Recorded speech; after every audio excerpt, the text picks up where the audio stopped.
Farmers have tended their farms through harsh weather. They have spent huge resources to control pests and diseases. They have toiled to harvest their farms and sold it to the government in good faith. Yet, months later, they are still waiting for weeks on end to be paid.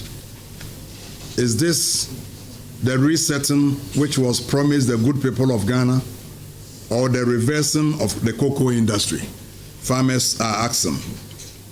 Ladies and gentlemen of the press, it is not only the poor farmer who is suffering.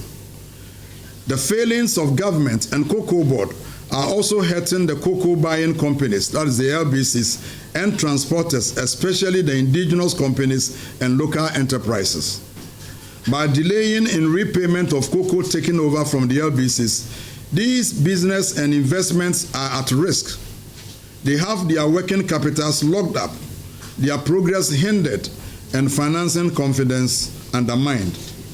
Contrary to what the NDC preached pre-election time to promote indigenous business and investments, they have rather reset to kill indigenous companies, businesses, and enterprises in the cocoa industry. We call on government and cocoa board to pay our cocoa farmers immediately for all cocoa beans sold and to be sold, to save the cocoa industry from slipping back to days of despondency and loss of interest. We demand an apology from government and cocoa board for this gross dereliction of duty. Cocoa board must reimburse the LBCs of all outstanding repayments of cocoa purchased and delivered, and must also ensure the prompt repayment of subsequent deliveries and CTORs to avoid the recurrence of this despicable situation in the future. We demand that our cherished cocoa farmers are treated better and with dignity than what we are seeing now. Cocoa farmers are not beggars. Paying cocoa farmers promptly is not a favor, it is an obligation. Isaac Yaopoku also describes the claims by Cocoa Board that the failure to pay is due to the elsewhere government's defaulting on syndicated loans as completely false. We have heard from the Chief Executive of Cocoa Board trying to assign several reasons why farmers cannot be paid. Among the reasons was that the previous administration defaulted in the payment of the syndicated loan contracted for the 2023-2024 cocoa season, and that the current administration could no longer access the facility. I was surprised that this was coming from the Chief Executive. It is absolutely untrue. It is totally false. For your information,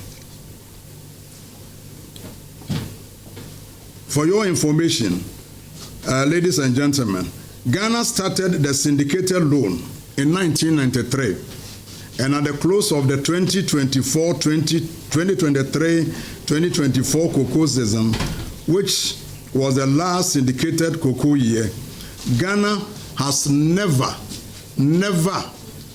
defaulted in the repayment of the loan. So if the Chief Executive has any evidence that Cocoa Board has defaulted, he should provide that evidence. You can go to him, let him provide the evidence, how much was defaulted and how much remains outstanding. The Cocoa Board Chief Executive should provide that. Another reason he assigned is the fall in the international price of cocoa. Yes, the prices have fallen, but this is not the first time price has fallen.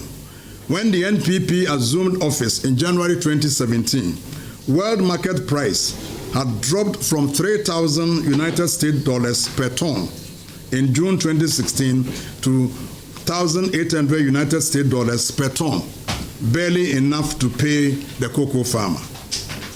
Ladies and gentlemen, when a government is faced with this challenge, the solution is not about rhetoric. It is not about who makes the most noise in public, and it is certainly not about excuses.